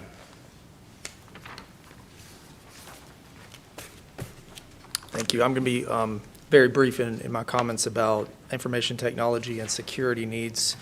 The first is uninterruptible power supply infrastructure upgrades, or UPS. These devices provide emergency battery backup power that protects our servers, our phone system, our connectivity equipment against any power outages or fluctuations. We have been funding this at a level funding for a few years.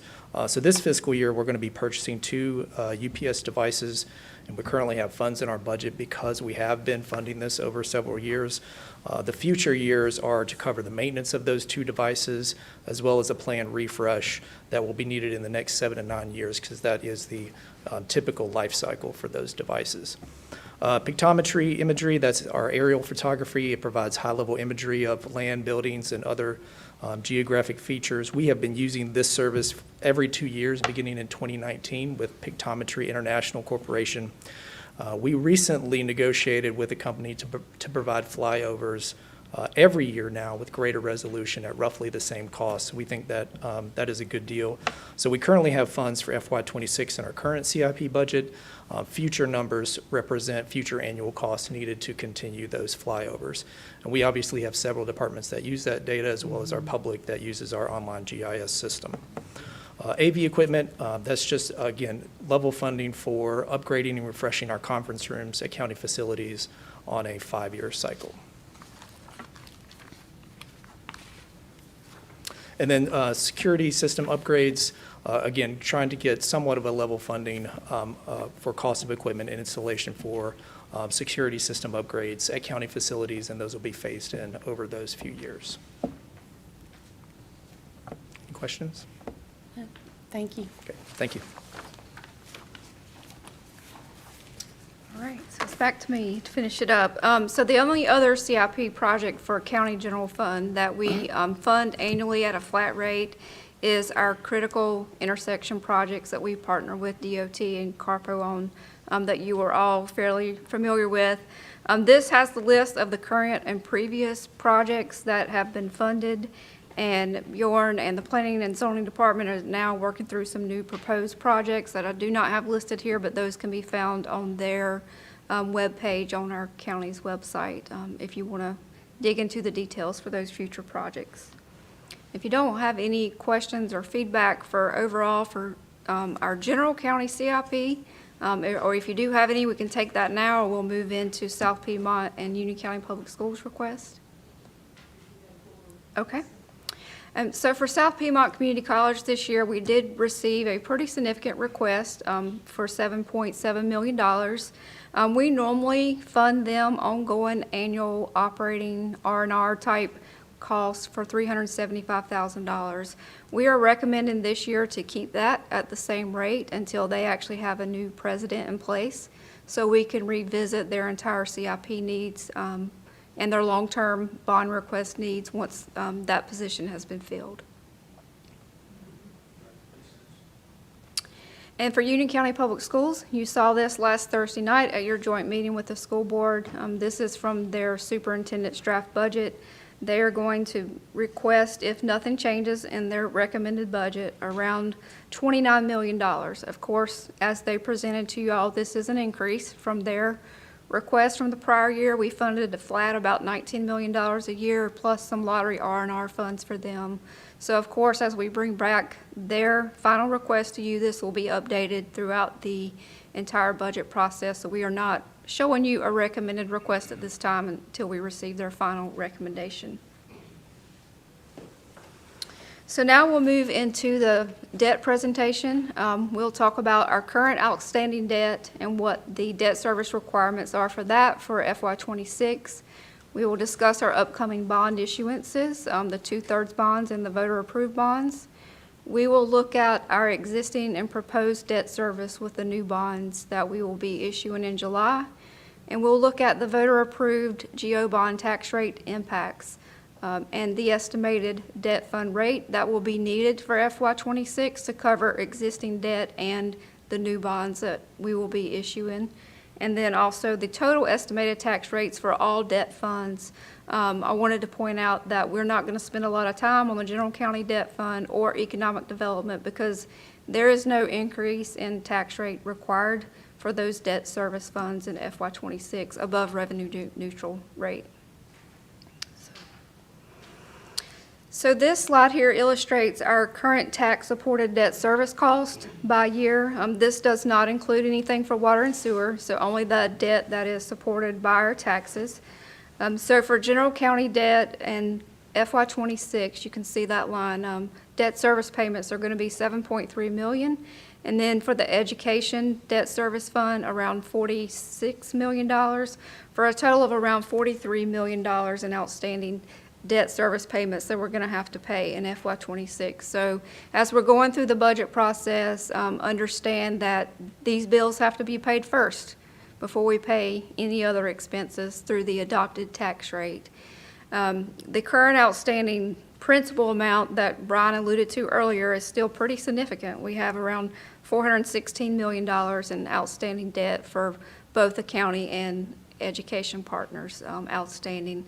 The graph up at the top just shows you over time for our current existing debt, how that pays down over time, what portion of that is the county's debt and what portion of that is education. And of course, the majority of the outstanding debt is still related to education for Union County Public Schools and South Piedmont.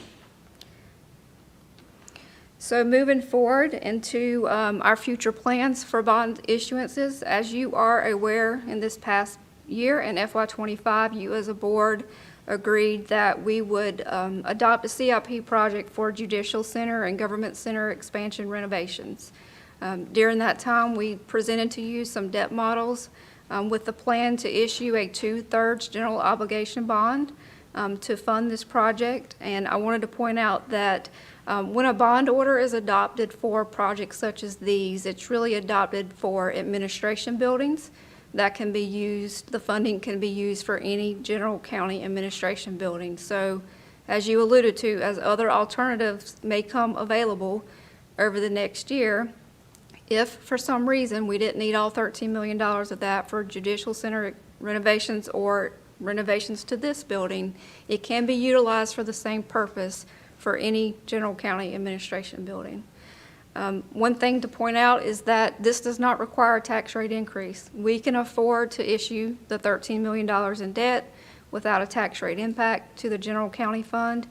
You have a debt model in your notebook for this showing current debt service plus adding this in, showing there's no increase needed at all in your tax rate to accommodate this particular bond. The other two bonds that we are going to be issuing coming up in July as well, both of these are voter-approved bonds. The first one we'll talk about is the schools, which was voted on this past November for $39.4 million. This is to fund the renovation of the current existing Forest Hills High School for East Union Middle, and as the chair alluded to earlier, the design and pre-construction services for Parkwood High School. The second bond issuance that was voter approved is for South Piedmont Community College. These were voter approved bonds on the November 2022 referendum for a Center for Entrepreneurship. They are just now getting ready to start construction on that project, which is why we didn't previously issue the bonds, because they were not ready to move forward with construction following that bond election in 2022. So for these three total, we will be going forward in the market in July to issue about $85 million in general obligation bond debt. So when you look at our existing and proposed debt service, the previous slide showed you in the graph just our existing debt service. This actually adds in the new bonds that we will be issuing. So of the $85 million, total debt service cost for the new bonds is going to be about $133 million with interest added in over the life of those bonds. Those will be 20-year term bonds We always issue GO bonds at level principal. We factored in an interest rate of 5%. And then the first year, you don't have to pay a full debt service cost, so you don't really recognize that full debt service payment until the second year of issuance.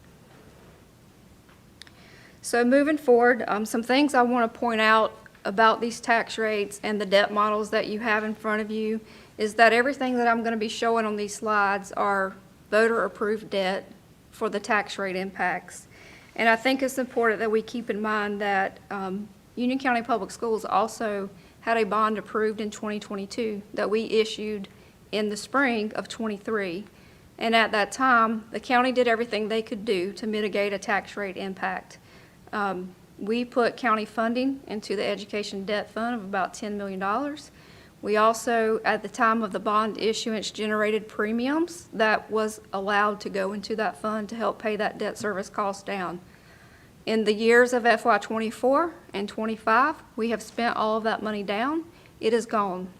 So the bill is coming due for those bonds in full, in addition to the school bonds that were just approved in November of '24. So what I am showing here on the slides today is what you have been presented just for the bonds that were just approved in '24 for Union County Public Schools. And then we go to the next slide, you'll see while there is a current rate impact based on those bonds that were issued in '23, in addition to the bonds that were just approved in '24. So during the bond referendum process, when we presented to you as a board, what did we think that tax rate impact was going to be? For Union County Public Schools, we said we were expecting it to be 1.77 cents of a tax rate increase.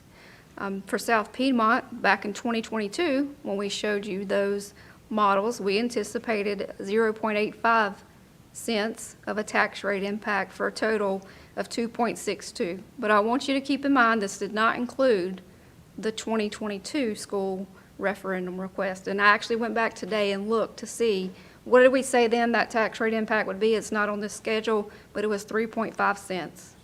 So we did the best we could to mitigate any tax rate impact from that point forward, even till today, for that particular bond. So during FY '25, we presented to you at the board retreat some debt models at that time also. That was based on the current year's penny value, not reval. So what you're seeing in the second column is the estimated increase prior to reval. So we thought at that time, based on what was going on in the market, we thought we may be able to generate some bond premium in this upcoming bond without knowing what the market was going to do. There's a lot of uncertainty right now in the economy, so we're not banking on generating bond premium to pay any future debt service cost at this time. So at that point, the school's estimated increase was 1.8 cents or 1.8 cents, and then for South Piedmont, we said it had dropped down significantly from the time we did the bond referendum process to 0.28 cents for a total impact of 208. Fast forward today, we have built out the new models with the new reval. As Jason alluded earlier, the new penny value that is being used for our models is $6,081,022. Again, we are not factoring in any bond premiums. As I said before, those have been spent in full for the 2023 bonds that were issued. There's nothing left to spend. And we really can't predict the market to determine what a future bond sale is going to generate on a premium, if any, that we could use towards debt service cost. We've also factored in conservative estimates for sales tax. As you're aware, as Jason said in his presentation, sales tax can be very volatile. In an uncertain economy, we're not really sure where we're heading. We're trying to be very conservative with our growth factor for sales tax that's being factored into the education debt fund. And we really need to take that into consideration to try to prevent and build a buffer into any losses that we could possibly see in sales tax revenue in the future. You may recall when I did the audit presentation that when that 3 months lag of sales tax doesn't come in until the end of the year, I don't have that cash in the bank, but I've already paid all of the debt service payments. So this is a very conservative model for sales tax for that reason, to try to create somewhat of a small buffer, if we can, against any volatility we may see with sales tax revenue in the future. And the new bonds that are added into your models, of course, are added in with the 5% interest rate, which is conservative, again, based on the market conditions that we're seeing today.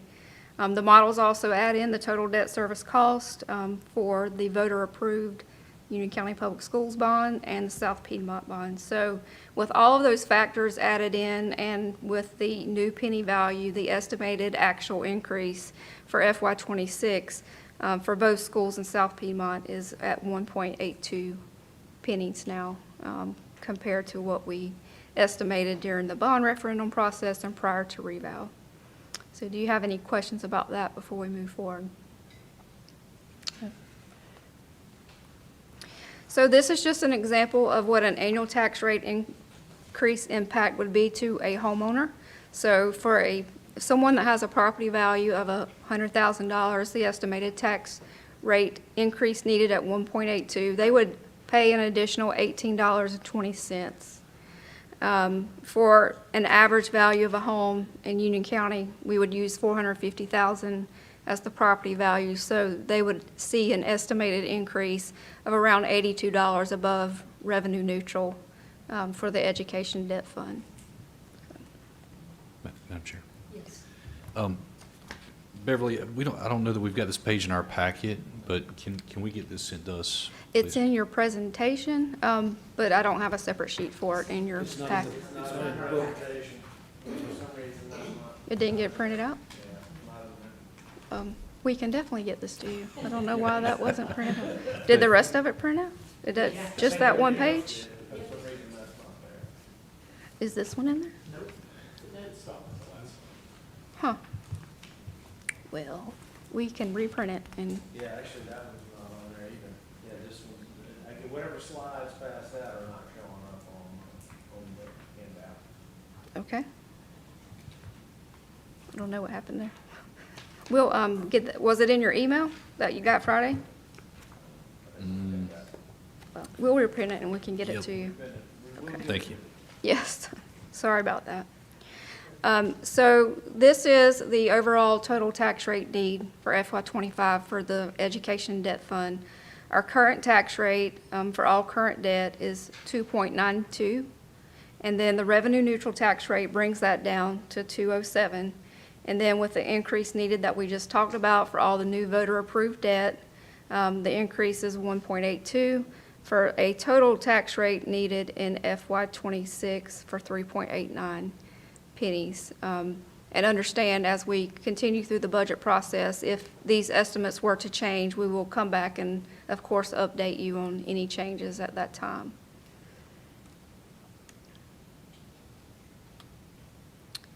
For the overall debt funds for the county, of course, no increase is needed for the county's general debt fund or the economic development fund. The current tax rate for all of the debt funds is 5.06 pennies. Revenue neutral tax rate drops that down with the new penny value to 3.59. And again, the increase needed for the education debt fund of 1.82 brings the total tax rate needed to 5.41 pennies or cents on the tax assessed value. So, any questions about this? So I'm just going to wrap it up with what are our next steps now for capital planning and debt. We will be coming back to you through the May and June timeframe to finalize the steps that are needed for the upcoming bond issuances in July. The first resolution that you will see and bond order will be on your May meeting. And then you will adopt your budget ordinance, as Jason alluded, in June. And then following that, we come back to you with capital project ordinances to adopt the actual capital projects in July. We're going to issue that voter-approved debt and the 2/3 bonds in July. And one thing we're going to be working on over this next year is really revisiting all those long-term CIP plans with our education partners. It's time to update those. It's been a long time since we had the educational committee, which you served on at the time with the schools. There's been changes in personnel for facilities across both SP and Union County Public Schools. So we're going to work closely with our partners there to update their long-term bond request needs and CIP needs. And then, as Mr. Boyd alluded, we'll continue to work on our general capital project needs with new assessments and alternatives and come back with those over the next year. Brian, I think you want to say I something? was going to speak whenever you're done. I'm done. All right, can you go back to the slide that shows some of the, yeah. I'm sorry, I started speaking, I didn't ask for, you all right? So, and Beverly said this, and I just want to reiterate it. The county was very fortunate that the general fund was able to adjust and not have a tax rate impact on the 2022 school bonds. We did indicate to the board after that any future debt would have an impact to our tax rate. I think if you will see, we have certainly been, conservative on that impact, but what that impact has done is actually gone down because of the fact that the revaluation has assisted us with the penny value. A lot of factors have gone into that. The impact is much lower than what is originally anticipated. So when I said earlier that you had a tax rate, a revenue tax rate of 41.59 cents on the 100, obviously that didn't take into consideration what we need to have for school bonds and for that debt we need to take on. Good news is it's less than what we told you it was going to be. Bad news is there's still debt that we've got to pay for. So I think that staff has done a really good job. Number one, trying to be conservative. Number two, trying to find ways to fund things as best we can without a rate impact. But we're getting to where the rubber meets the road, and we'll have to make some tough decisions. Thank you. Thank you, Madam Chair. So Beverly, correct me if I'm wrong, because, I mean, it's been a while since November. But during the bond referendum, what the voters had in front of them, Yes. was it the 177? So what we had to show to voters was what the highest interest rate had been on a similar bond issuance in the last 20 years. So it was a little bit higher. For this new bond, it was 0.8, not 0.77. But what we showed to you, based on what we know the market's doing today, at 5%, it was the 7.7. Okay, so basically, as our county manager said, we assume probably a little bit higher of an increase than what we're getting currently with, this new bond.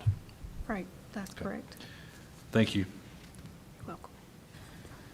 Looking at this right here, okay, I just want to clarify for myself and anyone watching, the increase needed column, 1.82 cent. But then the total rate needed for 2026, we went from needing 5.06 to now 5.41. So I just want to clarify, do you want are you saying that we? So the current tax rate is based on today's penny value before reval is added in. So today your rate is the 5.06, but we're required to show the revenue neutral tax rate for budget adoption. Yep, I got that. Yes. So the revenue neutral tax rate, if nothing else was changing and you were not issuing any new bonds, you would only need a tax rate of 3.59. So what we have to do now is show you, based on the new penny value, what is that increase now required to be after reval, above what you would normally adopt for your revenue neutral tax rate. So if you really looked at your current tax rate with all factors added in, now we've gone through reval, now you're at 5.41. It's not that much of a change from the 5.06, but we're required to show you and to the citizens what the revenue neutral tax rate would be. Okay. Yep. So essentially, you would add this 1.82 to the 41.59 to get you to what the rate would need to be to cover debt as well as a revenue neutral tax rate. Okay. Ms. Beverly? Yes. Was it the 22 bond, was it basically, and my terminology may not be correct, oversubscribed, and that's where the additional funding came, part of it came, that you were able to apply towards debt service? Yes, that's correct. And you won't know that until we, Until you in actually July, sell until we bonds in issue, July, right? you don't know that. Mhm. I'm sorry? You don't know that until you actually go to the market to sell. And that will be July? That's correct. Okay. Which So will be too late after for your, this. that will be after your budget is adopted. So Right. factoring in a premium that we're not guaranteed into a budget adoption would not be my recommendation. Right, right. And there's no guarantees anything happens even after they're issued, Correct. so it won't be able to help us this year. That's correct. Yes. Any further questions? Thank you. Thank you all.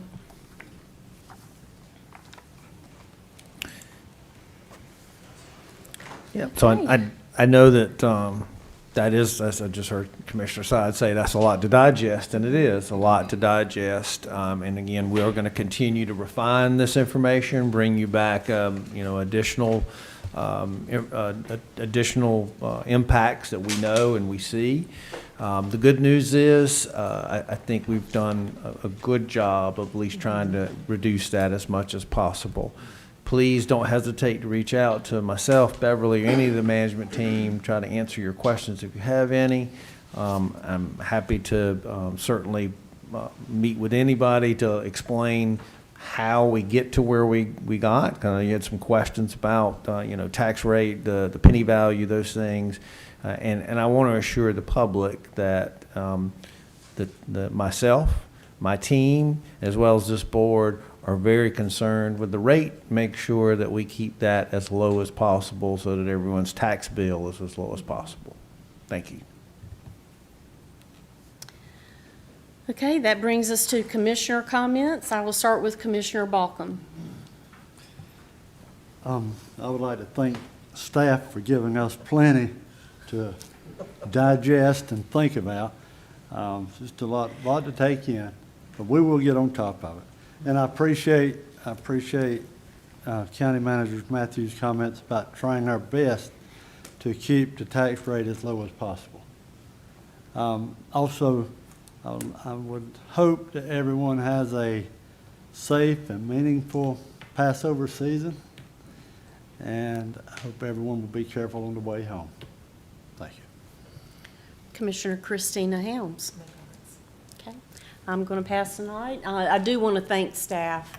I know there was a lot of heavy lifting to make that presentation tonight, so thank you very much for everything you brought to us tonight and everything it took to bring it here tonight, so thank you. Commissioner Brian Helms. Thank you, Madam Chair. I'll keep my comments somewhat brief. I'd like to thank Mr. Counter for being here tonight, sharing his story. Appreciate that. I'd also like to thank Ms. Loretta, who was here earlier, for all of her efforts over the years in keeping Union County clean and litter-free. So certainly acknowledge her and thank her for what she's done. Thank you to all of our staff, Beverly, Jason, County Manager Matthews, Patrick, Clayton. Thank you to everybody. Chris, I know that this has been a tremendous amount of work for you folks. And I think that, at least this board sees it, I hope that the public sees the effort that was made here to get us in a position where we can kind of talk through and look at the effects that these things have on our budget and ultimately on the tax rate. Obviously we've got some voter approved things that we've got to fund. We've got to consider how we're going to do that. And yes, you guys have given us plenty to look at and think about. But I do want to acknowledge the great effort that staff has done. I'm convinced that we've got great folks working on these budgets. So thank you very much. Just to echo Commissioner Balcom's comments, we've got Easter coming up, so I wish everybody, a happy Easter. And my prayer for everyone out there is that we remember the meaning of Easter. So, thank you. Commissioner Sides. I also want to thank staff. This excellent information. And I want to wish everyone a happy Easter. That concludes our regular meeting for tonight. I move that the board adjourn. All those in favor say aye. Aye. Aye. Good night.